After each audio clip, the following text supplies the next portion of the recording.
Steve Sussa, bonjour. Bonjour. On vous connaît comme comédien, réalisateur, depuis quelques années aussi producteur et présentateur de l'émission À l'origine sur France 2. Mais vous êtes aussi, et moi, amoureuse de théâtre, j'ai envie de dire surtout, un metteur en scène de théâtre chevronné. Vous avez déjà une quarantaine de mises en scène à votre actif. Vous aimez les destins exceptionnels de figures juives emblématiques du XXe siècle.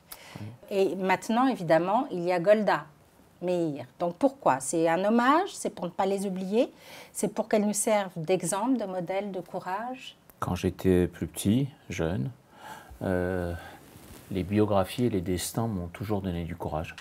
Il fallait que je m'accroche et que j'arrive à faire ce métier alors que je n'étais pas fait pour ça du tout, que je n'avais personne dans ma famille qui faisait ça et au contraire, ils avaient peur pour moi. Et donc, je cherchais à pouvoir réaliser mes rêves d'enfant.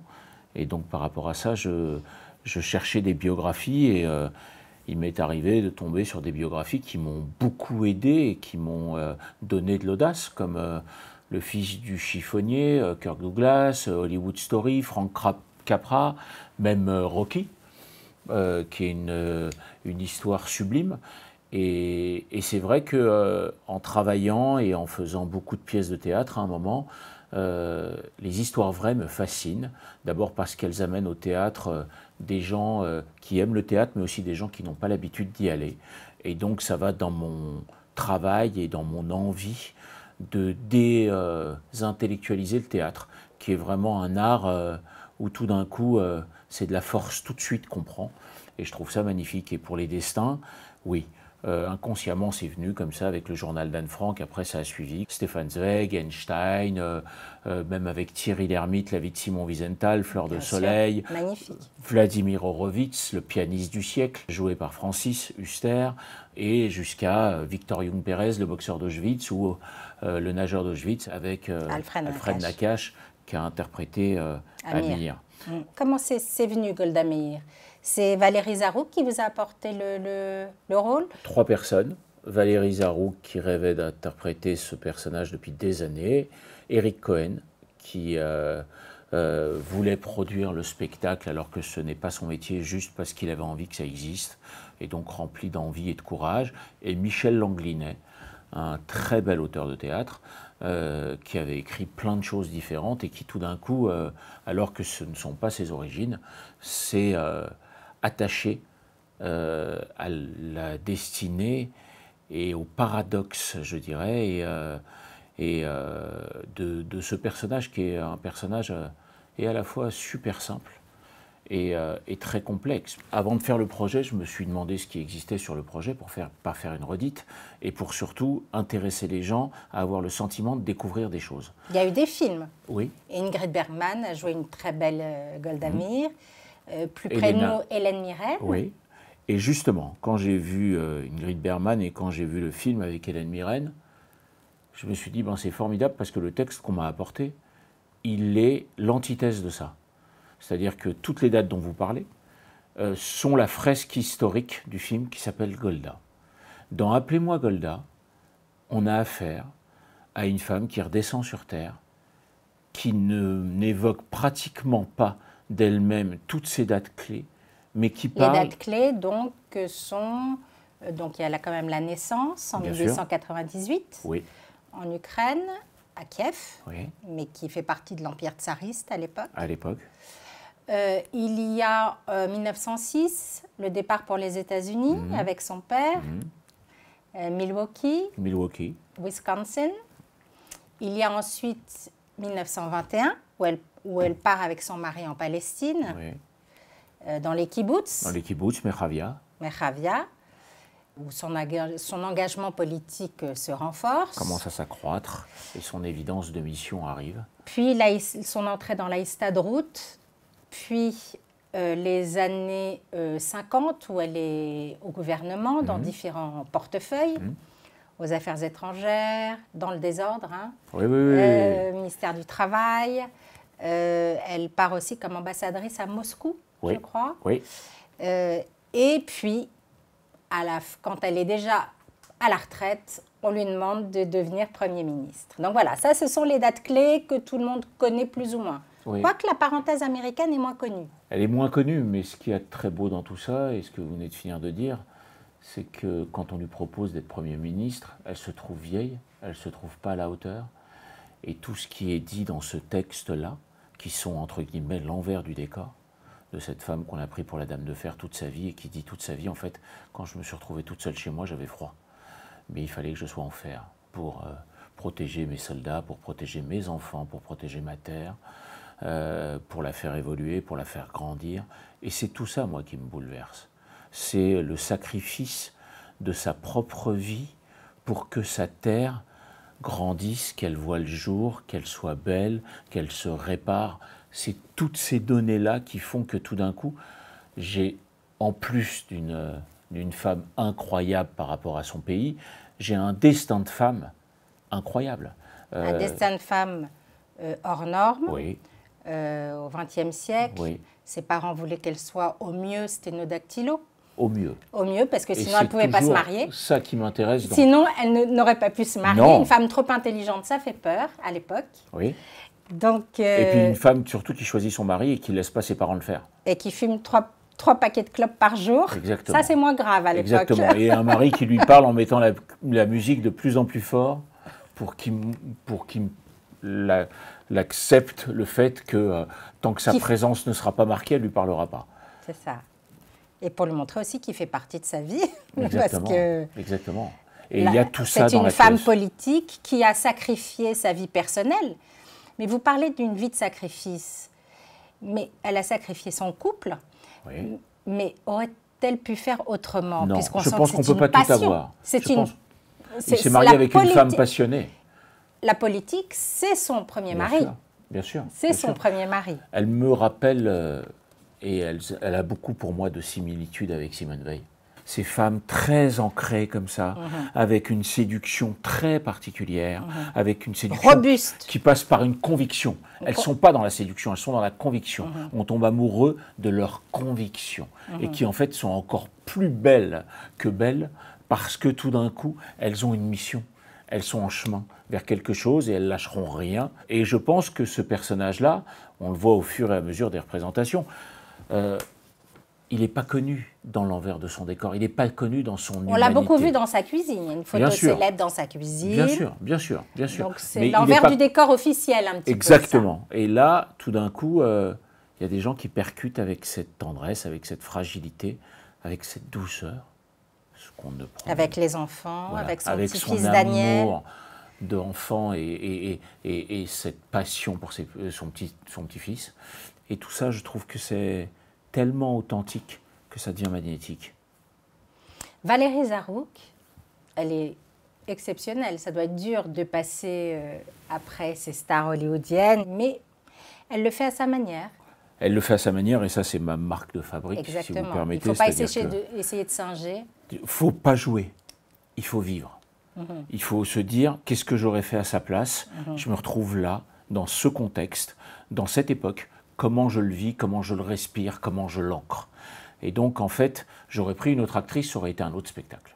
Et c'est à chaque fois ce que je fais. C'est-à-dire qu'en gros, surtout quand ils sont seuls, et j'en ai fait beaucoup des monologues, une trentaine, en fait, il y a Jacques Rouvérolis qui fait les lumières, qui est un des plus grands éclairagistes du monde. Il y a Maxime Richelme qui fait les sons et les musiques. Il y a 42 sons. J'allais y venir. Pour moi, la bande-son joue un rôle fondamental dans la pièce. C'est son partenaire. C'est vraiment son partenaire. C'est le deuxième personnage sur scène. Il y a d'abord le bruit du marteau que son papa utilisait pour se barricader et protéger sa famille des pogroms cosaques. Un bruit qui revient régulièrement, qui la hante et qui explique pourquoi elle sent cette vocation de protéger le peuple juif. Il y a le swing américain dans sa période américaine. Il y a le bruit du chauffard pendant la guerre de Kippour. Et il y a surtout la musique classique qu'adorait son mari, le poète Maurice Meyerson. La pièce s'ouvre sur l'air de la Traviata, si je ne m'abuse. C'est vrai. Une autre héroïne tragique. Et on retrouve plus tard le Chœur des Hébreux de Nabucco. Exactement. Et tout ça, en fait, c'est un mélange d'époques. Et en fait, c'est un spectacle familial. C'est-à-dire que mon rêve serait sur un challenge dans une France qui ressemble à celle d'aujourd'hui, que les gens aient envie de s'intéresser à Golda et qu'on puisse faire des représentations avec des étudiants et faire des bords de scène après pour parler avec eux. Et tout d'un coup, que cette femme exceptionnelle ne reste pas dans une case politique israélienne, parce que je pense qu'elle pourrait inspirer, et dans son énergie, et dans sa volonté, et dans son courage, plein de gens qui n'auraient rien à voir avec ça. Et c'est ça la magie du théâtre. C'est qu'on prend pour soi ce qu'on a envie de prendre, on reconnaît ce qu'on a envie de reconnaître, on va chercher l'audace chez des personnages qui ne nous correspondent pas, et on ressort en s'étant nourri de tout ça, nourrit son âme, nourrit sa force, nourrit son courage, et on se relève le lendemain matin, et même si on a envie de faire de la cuisine, et ben on a envie de devenir le plus grand cuisinier du monde, parce qu'on a vu quelqu'un dont le destin part de travers, et que pour autant, à force de s'accrocher, à force d'agir, à force d'aller à la rencontre d'eux, tout d'un coup, a dépassé le champ des possibles. Et tous ces personnages dont vous parliez au début, sont des gens qui m'ont donné du courage, donc j'essaye, pour ceux qui ont été oubliés, ou pour ceux qui ne sont pas connus comme il faudrait, ou pour ceux qui ont été mis de côté, de faire des spectacles pour que tout d'un coup, on renoue avec ces valeurs-là, ces forces-là. Golda, dame de fer, intransigeante ou humaniste? Humaniste. Sentimentale ou impitoyable? Sentimentale. Tout le contraire de ce... Vous savez, je pense qu'on souffre tous d'une image des fois qu'on donne et qui n'est pas nous. Et quand on cherche à comprendre les gens... Oui, et quand on cherche à comprendre les gens ou quand on se fait comprendre des gens, tout d'un coup, ils s'aperçoivent que les gens les plus intéressants sont bourrés de contradictions, ils sont bourrés de paradoxes. Et je pense que ce qui est très intéressant chez ce personnage ancré comme un paysan, tel un film de Pagnol, c'est qu'en fait... elle a un cœur énorme et qu'en fait, elle s'est mise une carapace tellement elle a pris de coups, ce qui arrive logiquement. Toutes les femmes politiques, les personnalités mais politiques. Mais que si vous demandez à un enfant ou à quelqu'un de sa famille ou à quelqu'un de son entourage de vous parler de Golda, et si vous demandez à un adversaire politique de vous parler de Golda, il ne va pas vous dire les mêmes choses. Et ce que je voulais montrer, c'est ça. Est-ce que vous pensez que cette pièce sera visible, sera audible pour un public non juif? Vous êtes déjà la cible de menaces, d'attaques. Vous n'avez pas peur d'être conspué comme faisant de la propagande sioniste, etc. C'est fait déjà. C'est déjà fait. Je reçois 2-3 menaces de mort par semaine. J'ai entre 500 et 1000 insultes sur mes réseaux sociaux par jour. Mes armes à moi, c'est les mots, c'est les destins de gens. Et c'est des gens qui ont construit. Donc des gens qui veulent démolir, de toutes les façons, on n'a rien à se dire. Moi, je veux construire. Peut-être que dans la salle d'hier, ou celle d'il y a 4 mois, il devait y avoir 30, 40 personnes qui se sont fait inviter, qui ne savaient même pas ce qu'ils allaient voir. Quand je prends mes techniciens que je prends depuis 35 ans, avec lesquels j'ai monté des 70, 80 spectacles, ils n'ont rien à voir avec ma communauté. Et à la dernière répétition, je vois un Jacques Rouvérolis avec les larmes aux yeux, je vois mon musicien avec les larmes aux yeux, et ils ont appris à aimer Golda. Vous cherchez le débat pacifique ou vous cherchez plutôt à en découdre avec les marchands de haine? Les deux. Et je cherche en plus, si j'y arrivais, comme j'ai fait avec Anne Frank, à ce que ce soit devenu un spectacle d'éducation nationale et à faire 700 ou 800 000 entrées avec des adolescents qui venaient voir une petite juive qui était condamnée à mort et qui ressortait en se disant... Son père et sa mère ne croyaient pas en elle, c'est devenu le plus grand écrivain du monde, elle a vécu ses rêves, à nous de faire pareil. Pourquoi? Par exemple, Alfred Nakache, c'est le seul qui a fait 2 fois les Jeux Olympiques. À l'aube des Jeux Olympiques, mis à part des grands champions de natation, qui se sont fait même tatouer son nom à l'envers du bras pour se donner de la force, personne ne sait qui c'est, il a été mis de côté, il a représenté la France, il a chanté la Marseillaise à chaque fois qu'il a nagé. Pourquoi on oublierait un destin pareil? À la fin de la pièce, donc elle est sur le point de mourir, elle revendique son socialisme, son sionisme socialiste, qui cède la place à des décennies de gouvernement par la droite israélienne. La gauche des pionniers est en crise. Aujourd'hui, oui. Quelles sont les valeurs qu'elle a à transmettre? Est-ce que ces valeurs à elle sont transposables dans l'Israël du XXIe siècle? Non. Non, pas forcément. Ce qui est transposable, c'est l'idée d'être près des gens. C'est l'idée de se remettre en question, c'est l'idée de transmettre de la force, c'est l'idée d'être là et de donner du courage parce que je pense que ce sont des choses contagieuses. Moi, ce que je veux montrer, c'est... la force morale. La force morale d'une femme intègre, droit dans ses bottes, qui est allé dans sa vie à l'essentiel pour faire du bien. Voilà, je reste là. Bien sûr que je dois savoir de quoi je parle, mais en gros, c'est plus la force humaine de ce destin qui me fascine qu'autre chose. Vous-même, ces figures donc guident votre vie. Quelle est la figure à laquelle vous pensez avant de prendre une décision importante? Mon grand-père. Donc pas une personnalité célèbre. Votre grand-père, qu'est-ce qu'il avait, votre grand-père? Mon grand-père, il était chevillard à Tunis. Il est allé à un bal un soir à 15 ans, il a mis un coup de couteau dans la cuisse d'un policier qui plottait ma grand-mère, ivre. Il a pris le train le soir même. Il est arrivé à Paris en 52. Il a été le premier à mettre une étoile de David sur une façade. Il a ouvert une boucherie cachère qui s'appelait Boucherie Berbèche. Et il a ouvert d'autres boucheries en ne sachant ni lire ni écrire. Il a travaillé pour une maison qui s'appelait La Charolaise. Il a fait venir tous ses frères et sœurs de Tunisie. Il s'en est occupé. Il s'est occupé de ses enfants, de ses petits-enfants, de sa communauté. Et il est mort à 58 ans de fatigue. Et il se levait tous les matins à 4 h du matin pour aller protéger sa famille. Vous êtes décidément, entre votre travail au théâtre et ce que vous racontez, vous êtes un grand sentimental et un grand fidèle. Oui. Steve Sussa, merci. Merci beaucoup. Retrouvez toutes les informations sur la pièce « Appelez-moi Golda » avec Valérie Zarouk sur Academscope. Appelez-moi Golda. C'est tellement plus affectueux. Nous sommes un peuple de valises. On nous chasse. Nous y engrangeons les trésors les plus pauvres. Pour renaître. Raisonnable. Mais si je ne suis pas moi, qui le sera?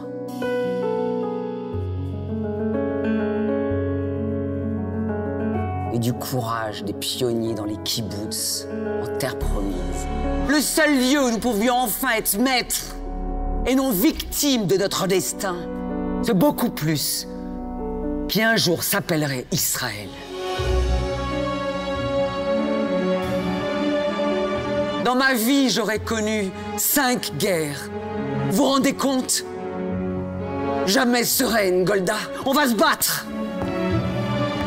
Le pessimisme est un luxe qu'on ne peut pas se permettre. Et on va gagner. Oui, ce que je sais, c'est que ça pestait dans le gouvernement. Évidemment que les hommes. Mais je m'en moquais. J'avançais comme un tank. J'ai été jusqu'à me battre pour nourrir mes enfants. Ou plutôt, un grand coup de talon. Et voilà le travail.